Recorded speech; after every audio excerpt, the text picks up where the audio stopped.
Good morning बच्चों। तो कैसे हैं आप सब?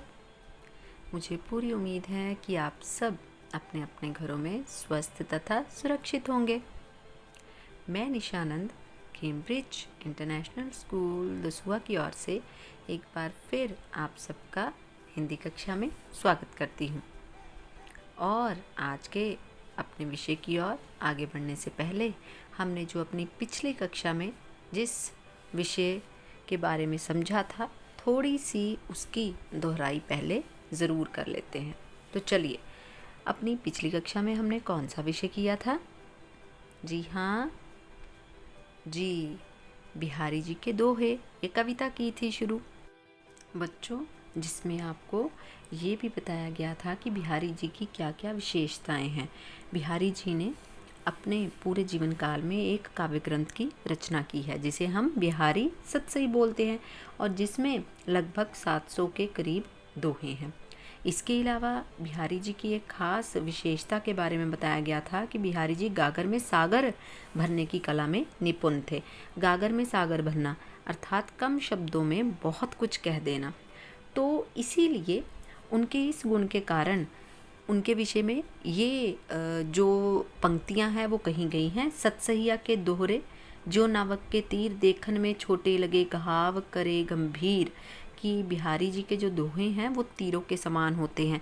कि जिस प्रकार तीर जो हैं वो देखने में तो बहुत छोटे लगते हैं, लेकिन वास्तव में जब वो किसी को लगते हैं तो उसका घाव जो है वो बहुत ही ज़्यादा गंभीर हो जाता है, मतलब उसका ज़ख्म जो है वो बहुत ही गहरा होता है। ठीक उसी प्रकार बिहारी जी के दोहे भी तीरों के समान कार्य करते हैं कि देखने में तो ये छोटे लगते हैं, लेकिन कम शब्दों में ही बिहारी जी बहुत कुछ शिक्षा जो है वो लोगों को देने के योग्य उन्होंने अपने दोहों में इस प्रकार से वर्णन किया है कि लोगों को शिक्षा देने के योग्य वो हुए हैं। बच्चों, अपनी पिछली कक्षा में मैंने आपको बिहारी जी के 3 दोहे करवाए थे। पहले दोहे में किसके बारे में बताया गया था? पहले दोहे में नीलमणि पर्वत और श्री कृष्ण जी के बारे में बताया गया था।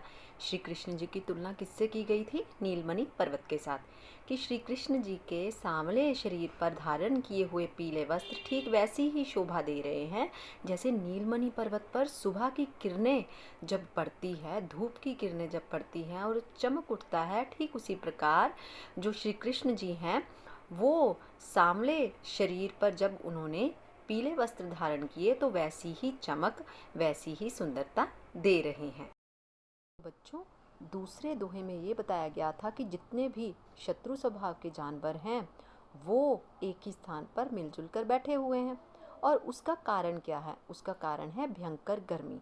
कि ग्रीष्म ऋतु अर्थात गर्मी की ऋतु में भयंकर गर्मी से छुटकारा प्राप्त करने के लिए जितने भी आपस में शत्रुता रखते हैं, जो जानवर आपस में शत्रु हैं, वो सभी एक ही स्थान पर बैठे हुए हैं। अब वो शत्रुता रखने वाले जानवर कौन कौन से हैं? जैसे सांप और मोर की आपस में शत्रुता होती है, ठीक उसी प्रकार शेर और हिरण वो भी आपस में शत्रु हैं, दुश्मन हैं, लेकिन वो सभी एक ही स्थान पर बैठे हुए हैं। लेकिन वो किसके प्रभाव के कारण एक ही स्थान पर अपनी शत्रुता भुलाकर बैठे हुए हैं? वो केवल ऋषि मुनियों की तपस्या के प्रभाव के कारण। कि जैसे सारा संसार जो है वो तपोवन अर्थात तपस्या रूपी वन बन गया है, कि ऋषि मुनियों की तपस्या के प्रभाव के कारण जो सभी शत्रु स्वभाव के जानवर हैं उन्होंने अपनी अपनी शत्रुता जो है वो भुला दी है और सभी तरफ सकारात्मक ऊर्जा जो है वो फैली हुई है, अर्थात पॉजिटिव वाइब्रेशंस है, जिसके कारण सभी ने अपनी अपनी शत्रुता भुला दी है। तो इस दोहे के माध्यम से बिहारी जी ने ये बताया है कि अगर जानवर जो है वो आपस में एकता दिखा सकते हैं सिर्फ कठिनाई के समय में या समस्या के समय में, तो हम मनुष्यों को भी ऐसे ही करना चाहिए कि जब कभी भी कोई भी मुसीबत आए तो हमें एकता में रहकर उस मुसीबत का सामना करना चाहिए। बच्चों, अब हम तीसरे दोहे की बात करते हैं। तीसरे दोहे में वो दोहे में किसके बारे में बताया गया है? श्री कृष्ण जी तथा उनकी गोपियों के बारे में। श्री कृष्ण जी की जो सबसे बेहद जो प्रिय वस्तु है वो कौन सी है? उनकी बंसरी, उनकी बांसुरी जो है। तो कुछ गोपियों ने मिलकर उनकी जो बांसुरी है उसको छिपा लिया है। अब उनका मकसद क्या है उन गोपियों का? वो गोपियाँ जो हैं ये चाहती हैं कि वो किसी ना किसी तरह श्री कृष्ण जी से बातचीत कर सके, इसलिए बातों का आनंद उठाने के लिए उन्होंने श्री कृष्ण जी की मुरली को छिपा दिया है। और श्री कृष्ण जी जब उनसे अपनी मुरली के बारे में पूछते हैं तो वो आँखों से मुस्कुराती हैं और सौगंध खाती हैं कि हमने आपकी मुरली जो है वो नहीं ली है। तो कहने का मतलब ये है कि बिहारी जी इस दोहे के माध्यम से ये बता रहे हैं कि गोपियाँ श्री कृष्ण जी से बातें अधिक देर तक करना चाहती हैं, इसीलिए वो श्री कृष्ण जी की बेहद प्रिय वस्तु उनकी जो बांसुरी है उसे छिपा लेती हैं। तो बच्चों अब हम चौथा दोहा करते हैं। कहत नटत रीझत खिजत मिलत खिलत लजियात भरे भौन में करत है नैननु ही सब बात। सबसे पहले कठिन शब्दों के अर्थ। कहत, कहत का मतलब होता है कहना। नटत, नटत का मतलब मना करना। रीझत, रीझत का मतलब होता है मोहित होना या आकर्षित हो जाना। खिजत, खिजत का मतलब होता है गुस्सा करना। मिलत, मिलत का मतलब मिलना। और खिलत का मतलब होता है खुश होना। लज्जात का मतलब होता है शर्मा जाना। और भरे भवन मतलब लोगों से भरा हुआ भवन या घर। और नैनन का मतलब होता है आँखों से या आँख। तो चलिए बच्चों अब हम इस दोहे की व्याख्या करते हैं। सबसे पहले तो आपको ये पता होना चाहिए कि इस दोहे में नायक और नायिका की बात की जा रही है। नायक अर्थात हीरो और नायिका अर्थात हीरोइन। अब वो दोनों एक ऐसे भवन में, ऐसे घर में मिल रहे हैं या ऐसी जगह पर मिल रहे हैं जहाँ पर बहुत से लोग हैं। तो लोगों की उपस्थिति में जब बात कर पाना संभव नहीं है तो वो आँखों के इशारे से बात कर रहे हैं। नैननु ही सब बात, नैनन मतलब आँखों के इशारों से। तो यहाँ पर हीरो और हीरोइन, नायक और नायिका जो है वो आपस में बात कर रहे हैं, लेकिन वो बोल नहीं रहे हैं। लेकिन वो कैसे बात कर रहे हैं? आंखों के इशारे से। जैसे कहत, नायक जो है वो नायिका से कुछ कहता है। नटत, तो नायिका जो है वो इनकार कर देती है। तो नायक जो है, जो हीरो जो है वो उस पर रीझत, रीझत का मतलब क्या होता है? मोहित हो जाता है। तो नायिका जो है ये देखकर उससे बहुत गुस्सा होती है। खिजत का मतलब गुस्से में आना। मिलत, जब नायक और नायिका दोनों की आंखें एक दूसरे से मिलती हैं तो खिलत, तो वो खुश हो जाती है नायिका। लजियात, लेकिन आखिर में वो शर्मा जाती है। तो कहने का मतलब ये है कि जब लोगों की उपस्थिति में जब बात कर पाना संभव नहीं है तो वो आँखों के इशारों से ही बात कर रहे हैं। तो बच्चों इस दोहे के माध्यम से बिहारी जी ने ये बताया है कि जब नायक और नायिका लोगों से भरे हुए भवन में मिल रहे हैं और उनका आपस में बात करना जब संभव नहीं है तो वो आँखों के इशारे से ही सारी बात कर रहे हैं। जैसे नायक पहले कुछ कहता है, नायिका मना कर देती है, फिर नायक उस पर रीझ जाता है, मोहित हो जाता है, नायिका ये देखकर बहुत ज़्यादा गुस्से में आ जाती है। फिर जब दोनों की आँखें मिलती हैं तो वे खुश हो जाती है नायिका, और अंत में नायिका जो है वो शर्मा जाती है। तो ये सब क्रियाएं वो कहाँ कर रहे हैं? जहाँ पर बहुत से लोग उपस्थित हैं अर्थात मौजूद हैं। तो मुझे पूरी उम्मीद है कि बच्चों आपको ये वाला जो दोहा है वो समझ में आ गया होगा। तो चलिए अब हम अगले दोहे की बात करते हैं। अगला दोहा इस प्रकार से है। तो बच्चों अब हम अगला दोहा करते हैं। अगला दोहा इस प्रकार से है। बैठी रही अति सघन बन, पैठी सदन तन माह, देखी दोपहरी जेठ की, छाहों चाहती छां। तो सबसे पहले कठिन शब्दों के अर्थ। सघन का मतलब होता है घना, मतलब बहुत ज़्यादा जहाँ पर कोई चीज़ हो। बन, बन का मतलब होता है जंगल। और पैठी का मतलब होता है घुसना या छिपकर बैठना। सदन तन, सदन तन का मतलब भवन या घर में। और जेठ का मतलब होता है जून का महीना। और छाहों का मतलब है छाया। तो चलिए बच्चों अब हम इसकी व्याख्या करते हैं। पहले तो आपको ये पता होना चाहिए कि ये पूरे का पूरा जो दोहा है वो किस पर आधारित है। तो ये जो दोहा है वो जून का महीना जो है उसका इस दोहे में वर्णन किया गया है। और बच्चों आपको तो पता ही है कि जून के महीने में बहुत ज़्यादा गर्मी होती है, और गर्मी के इस महीने में इस दोहे के माध्यम से ये बताया है कि उस महीने में या तो घरों के अंदर छाया देखने को मिलती है या फिर जंगलों में। जंगलों में जहाँ पर बहुत से पेड़ पौधे होते हैं। तो यहाँ पर भी इसी बात का जिक्र किया गया है।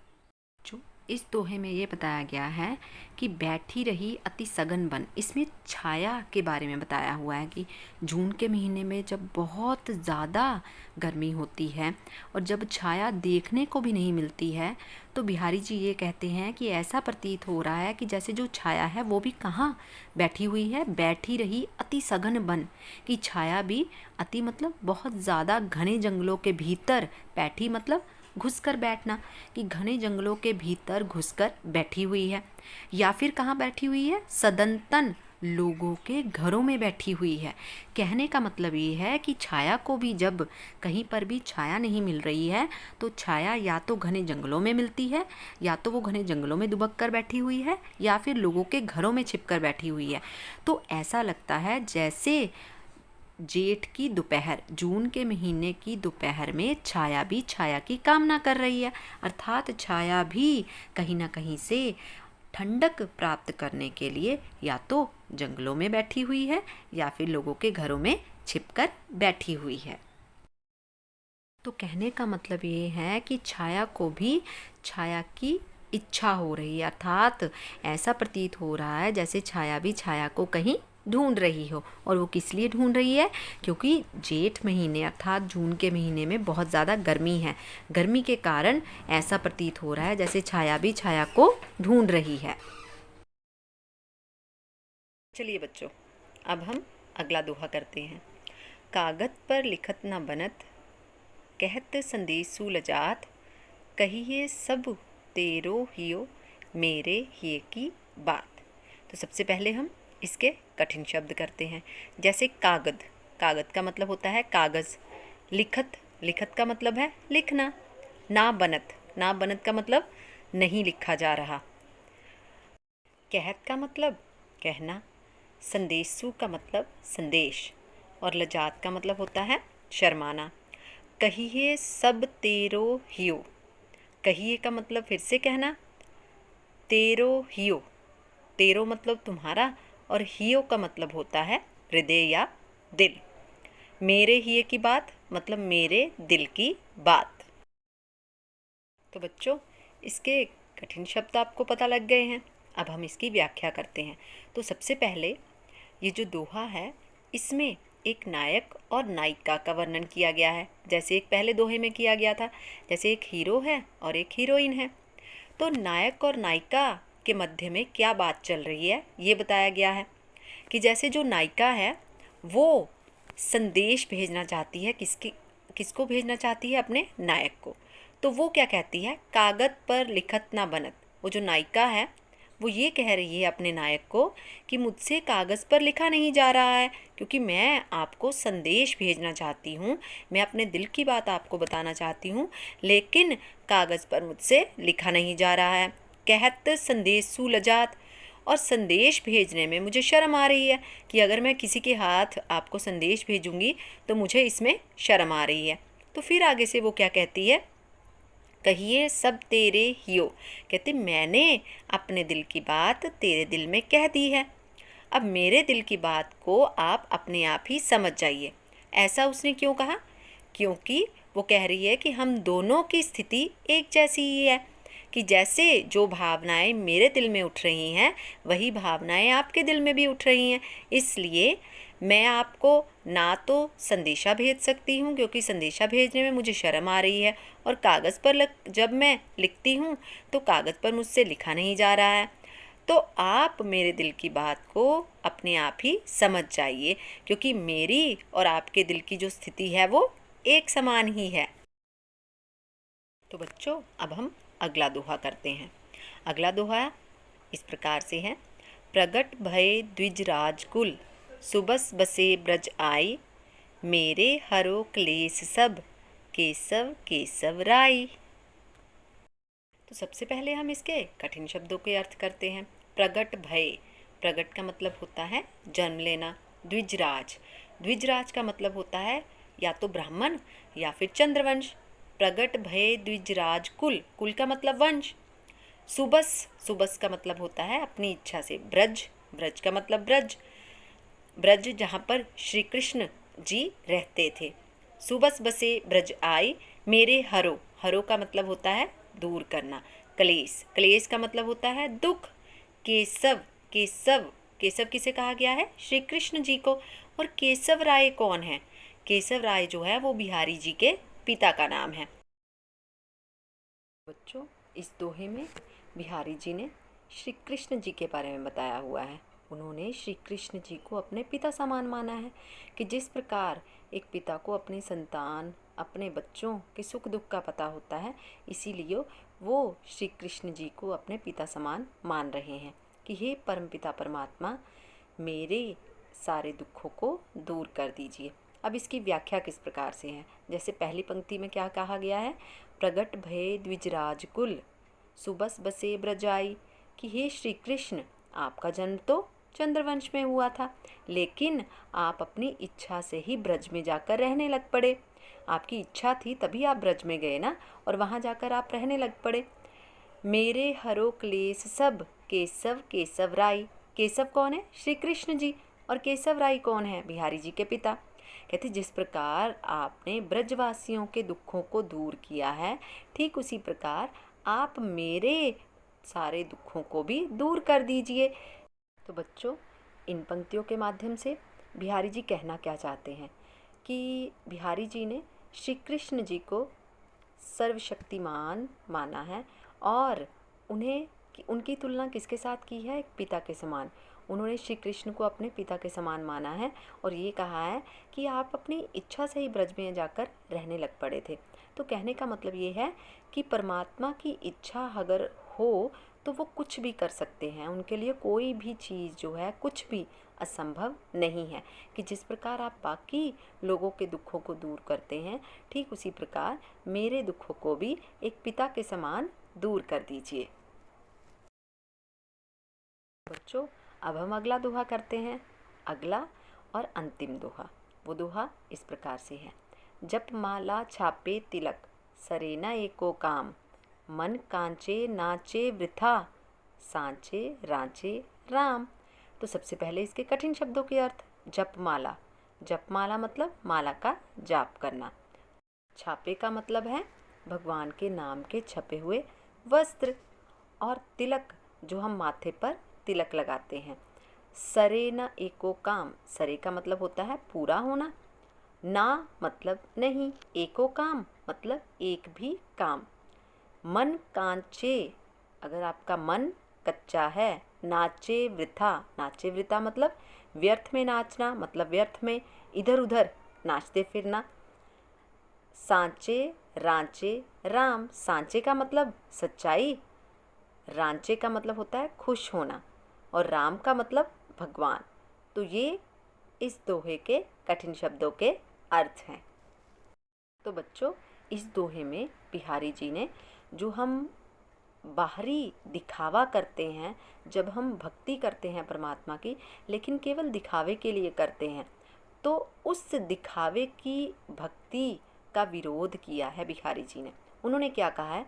कहते जप माला छापे तिलक, कि माला का जाप करने से, भगवान के नाम के छपे हुए वस्त्र धारण करने से, या फिर माथे पर तिलक लगाने से कोई भी काम पूरा नहीं होगा, अर्थात भगवान की प्राप्ति नहीं होगी। मन कांचे, अगर आपका मन कच्चा है, कच्चा है का मतलब अगर आपका मन जो है वो व्यर्थ में कभी इधर भटक रहा है, कभी उधर भटक रहा है, या फिर आपके मन में छल और कपट है, अगर आप किसी को धोखा देते हो, झूठ बोलते हो, तो कहते आपको भगवान की प्राप्ति नहीं होगी। सांचे रांचे राम, जिस व्यक्ति के हृदय में भी सच्चाई होगी, उसी से परमात्मा जो है, राम अर्थात उसी से भगवान जो है वो खुश होते हैं, और वहीं पर परमात्मा का वास होता है। तो बच्चों, इस दोहे के माध्यम से बिहारी जी ने क्या स्पष्ट करने की कोशिश की है कि भगवान की भक्ति किसी दिखावे की मोहताज नहीं है, कि भगवान जो है बाहरी दिखावा करने से खुश नहीं होता। जिस व्यक्ति के हृदय में भी सच्चाई होती है, उसी व्यक्ति के हृदय में भगवान का वास होता है। कि कि केवल माला का जाप करने से या भगवान के नाम के छपे हुए वस्त्र धारण करने से या फिर माथे पर तिलक लगाने से भगवान की प्राप्ति नहीं होगी। अगर आपके मन में छल कपट है, झूठ है, तब भी आपको भगवान की प्राप्ति नहीं होगी। लेकिन अगर आपका मन सच्चा है तो आपको भगवान की प्राप्ति हो जाएगी। तो बच्चों, इस प्रकार से हमारा जो आज का विषय था बिहारी के दोहे, वो दोहे आज हमने कर लिए हैं और मुझे पूरी आशा है कि आपको ये दोहे समझ आ गए होंगे। अगर नहीं भी समझ में आए तो आप मुझे बता देना या आप मैसेज कर देना, तो हम दोबारा से भी वैसे इन दोहों को करेंगे ताकि आपको और अच्छे से समझ में आ सके। तो अगली कक्षा में हम एक नया विषय करेंगे। वो नया विषय कौन सा है? जो आज हमने बिहारी के दोहे पढ़े हैं, हम उसके अभ्यास के प्रश्न उत्तर करेंगे। तब तक के लिए आपका काम यही है कि आपने इन दोहों को अच्छे से समझना है। तो अब मैं विषय की समाप्ति करती हूँ। तो एक नए विषय के साथ अगली कक्षा में फिर से मिलेंगे। तब तक के लिए घरों में रहें, स्वस्थ रहें, सुरक्षित रहें। धन्यवाद।